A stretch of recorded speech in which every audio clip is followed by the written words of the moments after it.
찬송가 40장으로 찬송하시겠습니다. 40장 찬송입니다.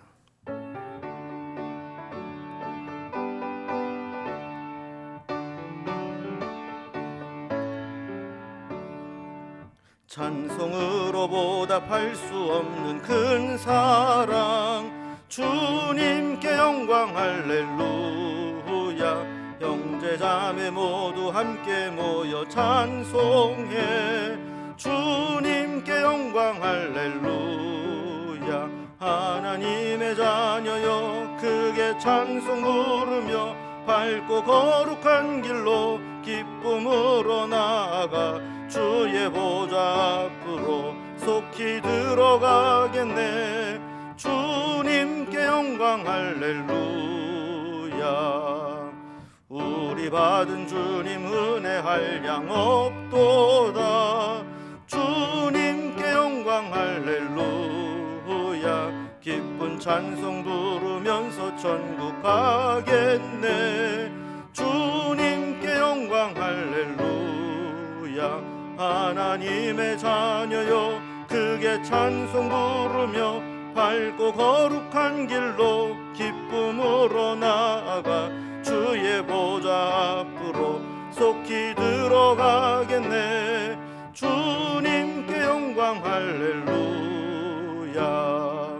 잠시 후에 우리 모두 주를 보겠네.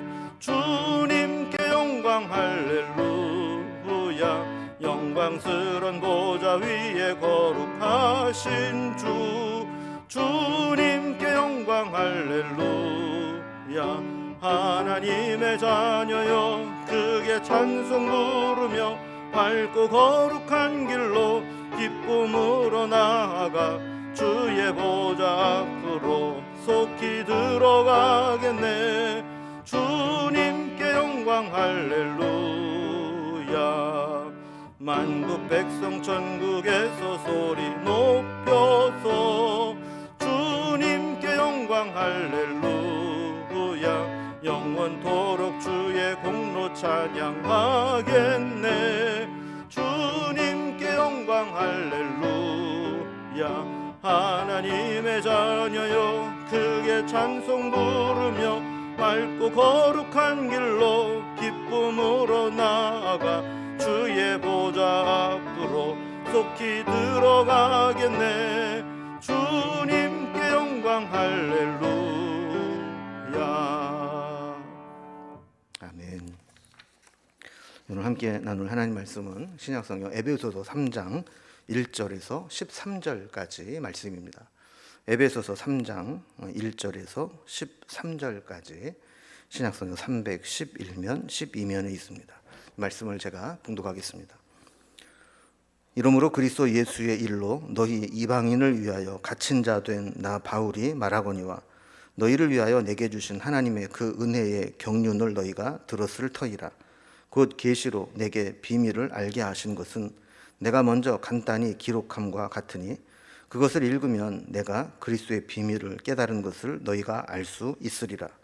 이제 그의 거룩한 사도들과 선지자들에게 성령으로 나타내신 것 같이 다른 세대에서는 사람의 아들들에게 알리지 아니하셨으니 이는 이방인들이 복음으로 말미암아 그리스도 예수 안에서 함께 상속자가 되고 함께 지체가 되고 함께 약속에 참여하는 자가 됨이라. 이 복음을 위하여 그의 능력이 역사하시는 대로 내게 주신 하나님의 은혜의 선물을 따라 내가 일꾼이 되었노라. 모든 성도 중에 지극히 작은 자보다 더 작은 나에게 이 은혜를 주신 것은 측량할 수 없는 그리스도의 풍성함을 이방인에게 전하게 하시고 영원부터 만물을 창조하신 하나님 속에 감추었던 비밀의 경륜이 어떠한 것을 드러내게 하려 하심이라.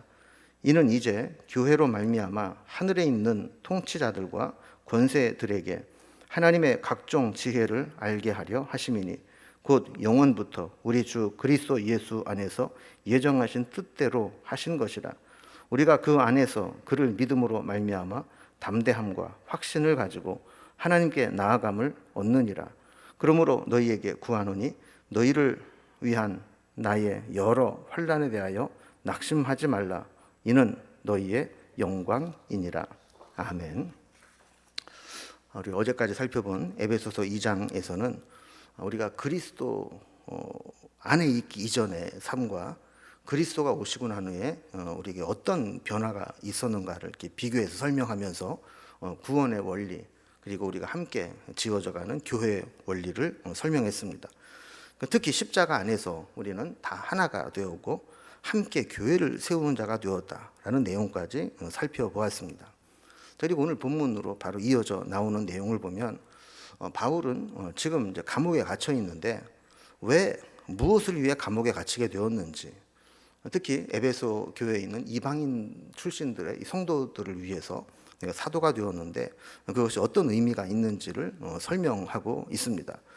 즉 바울의 사명을 다시 생각하면서 그것을 에베소 교인들과 나누고자 하는 내용이 오늘 본문의 내용입니다.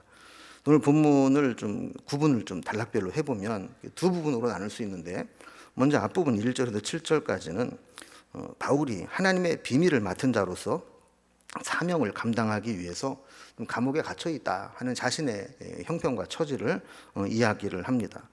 자, 그리고 8절에서 13절 뒷부분에는 그리스도의 풍성함이 어떠한 것인가, 이것을 함께 나누면서 에베소 교인들이 알기를 원하는 내용으로 되어 있습니다. 그러면 이제 단락별로 살펴봅니다. 먼저 첫 번째 단락은 이렇게 하나님의 비밀을 맡은 자로서의 사명을 감당하기 위해서 지금 감옥에 갇혀 있다, 자신의 이제 상황을 이제 설명하는 이 바울의 모습이 나옵니다.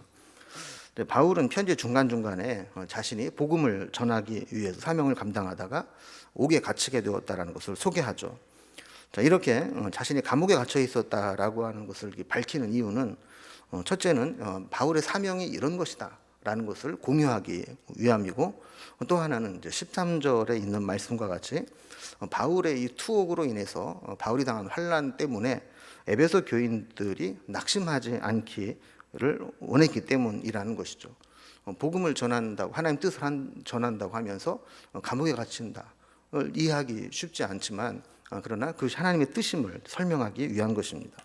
자, 이제 오늘 본문을 봅니다. 먼저 1절에 보면, 자, 이러므로 그리스도 예수의 일로 너희 이방인을 위하여 갇힌 자 된 나 바울이 말하거니와 그랬습니다. 바울이 지금 갇힌 자가 되었는데 그 이유는 이방인들에게 예수님을 전하기 위한 사명을 감당하다가 그렇게 감옥에 갇히게 되었다라는 겁니다. 2절에 보면 에베소 교인을 비롯해 이방인들을 위해서 일꾼을 삼으신 하나님의 은혜의 경륜을 에베소 교인들도 잘 알고 있을 것이다 라고 이야기를 하죠. 그러니까 바울은 이제 전에도 이렇게 하나님이 자신을 사도로 부르시고 또 하나님의 그 심오한 비밀과 계획을 실행하게 하셨다는 것을 이렇게 전했던 적이 있었던 것 같아요. 3절과 4절을 보면 그것을 이제 상기시키는 거죠. 3절 4절입니다. 곧 계시로 내게 비밀을 알게 하신 것은 내가 먼저 간단히 기록함과 같으니 그것을 읽으면 내가 그리스도의 비밀을 깨달은 것을 너희가 알 수 있으리라 그랬습니다. 자, 그러니까 유대인들에게만 구원이 있는 것처럼 유대인들은 알고 있었지만 사실은 하나님의 때가 되면 바울과 같은 사도를 통해서 이방인들에게도 하나님의 구원이 열려 있음을 전하고 알게 하셔서 구원에 참여하게 하시는 것, 이것이 하나님의 비밀스러운 계획이었다는 거예요. 그 비밀이 드러나고 있지 않다가 이렇게 바울과 같은 사도들을 통해서 하나님의 비밀스러운 구원의 경륜이 지금 이렇게 이루어지고 있는 것을 알 수 있을 거라는 겁니다. 그러면서 이제 5절에 보면 지금은 하나님의 거룩한 사도와 선지자들에게 성령으로 나타내고 계시지만 그 이전의 다른 세대에 대해서는 이 하나님의 아들 예수 그리스도에 대한 그 비밀 같은 것들을 알려주지 않으셨다라는 거예요. 모르고 있을 수밖에 없다라는 것이죠. 그럼 이제 6절에서는 그럼 그 하나님의 그 심오한 계획, 그 하나님의 비밀이 무엇인가를 또 자세하게 설명합니다. 6절입니다. 이는 이방인들이 복음으로 말미암아 그리스도 예수 안에서 함께 상속자가 되고 함께 지체가 되고 함께 약속에 참여하는 자가 됨이라 그랬습니다. 그러니까 이 비밀을 알지 못할 때에는 유대인들이 이방인들을 보면서 이방인들은 지옥의 불쏘시개 감으로 쓸 수밖에 없는 존재다 이렇게 생각을 하고 있었는데, 그 하나님의 구원의 비밀이 드러나고 밝혀지고 나니까 이 이방인들도 그리스도 예수 안에서 함께 상속자가 되고 함께 지체가 되고 함께 약속에 참여하는 자가 되었다라는 사실을 비로소 알게 되었다라는 거예요. 바울은 이 비밀을 알리는, 전하는 사명을 맡은 일꾼이라고 자기 자신을 소개합니다. 7절에 보면 이 복음을 위하여 그의 능력으로 역사하시는 대로 내게 주신 하나님의 은혜의 선물을 따라 내가 일꾼이 되었노라 그랬습니다. 사람이 자신이 무엇을 위해 존재하는지, 하나님이 나에게 어떤 사명을 주셨는지, 내가 어떤 인생을 살아야 되는지를 아는 것보다 더 행복한 사람은 없습니다. 바울은 분명히 알고 있었죠. 자기는 이 복음을 위하여 하나님의 능력에 역사하시는 대로 그 사명을 감당할 일꾼이 되었다라고 자신 있게 선언하는 것입니다. 그게 이제 두 번째 단락을 보면, 이제 바울은 그리스도의 풍성함을 전하는 사명을 가지고 있다라는 것을 전합니다. 바울은 에베소 교인들에게 자신의 사명을 설명하다가 그 사명을 주신 그리스도의 풍성함을 생각하면서 그 설명을 덧붙여 나가게 됩니다. 8절을 보면 모든 성도 중에 지극히 작은 자보다 더 작은 나에게 이 은혜를 주신 것은 측량할 수 없는 그리스도의 풍성함을 이방인에게 전하게 하시고 그랬습니다. 바울 자신이 예수님을 만나기 이전 했던 일들을 생각하면 자기는 정말 모든 성도 중에 지극히 작은 자보다 더 작은 자라고 말할 수밖에 없다라는 거예요. 그런데 그런 자에게, 이방인에게 복음을 전하는 사명을 맡겨주신 것은 측량할 수 없는 그리스도의 풍성함이 아니고는 있을 수 없는 일이라는 거죠.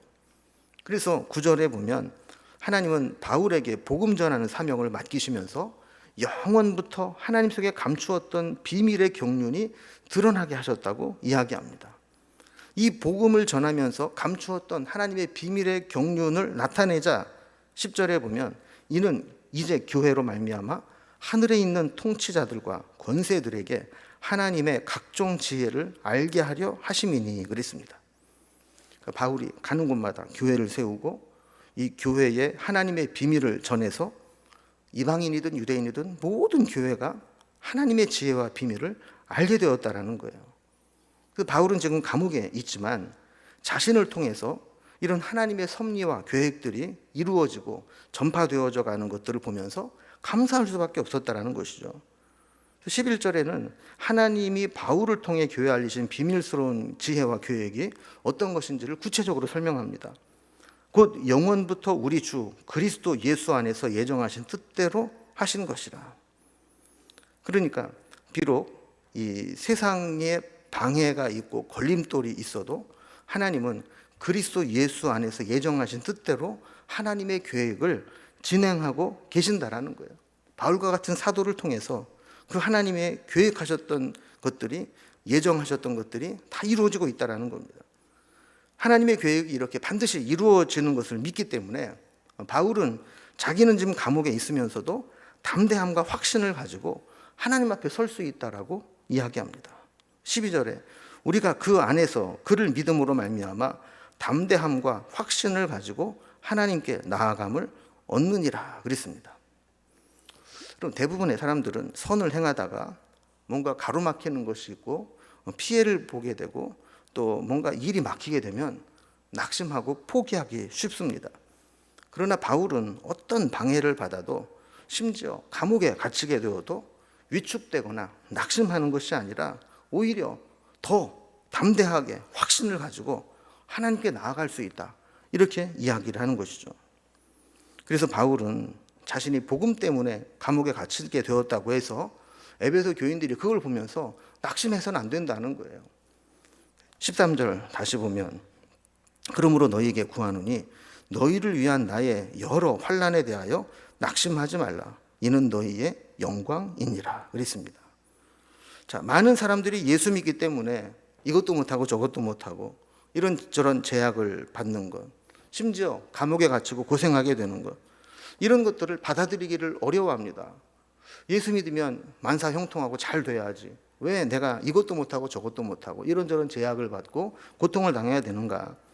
그러나 하나님의 비밀을 아는 사람은 예수님 때문에 환난을 당하고 하지 못하는 것들이 있고 여러 제약이 있고 고생하는 것들이 있어도 그것이 도리어 그들의 영광으로 나타나게 됨을 알기 때문입니다. 바울처럼 자신의 사명이 무엇인지를 아는 사람이 진짜 행복한 사람입니다. 사명 없이 세상에서만 형통한 사람은 겉으로는 화려할지 모르지만 그의 내면은 아주 공허하고 황폐합니다.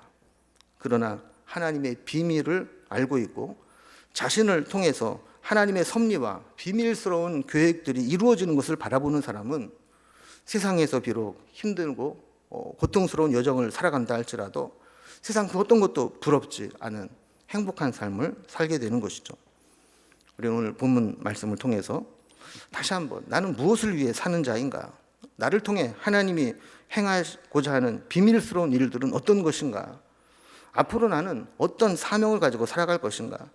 이것을 고민하면서 바울과 같이 담대하게 당당하게 나는 이 하나님의 비밀을 위해서 살아가는 하나님의 일꾼이다, 이렇게 고백할 수 있기를 주님의 이름으로 기원합니다. 기도하겠습니다. 하나님 아버지, 사도 바울은 복음을 위해서 애쓰고 수고하다가 감옥에 갇히게 되었습니다. 주를 위해 헌신했는데도 불구하고 이런 힘든 결과가 나왔을 때 다른 사람들은 낙심하고 또 좌절할지 모르지만 바울은 오히려 그런 일들을 통해서 하나님의 비밀의 계획들이 전파되는 것들을 바라보면서 도리어 감사했던 것들을 보게 됩니다.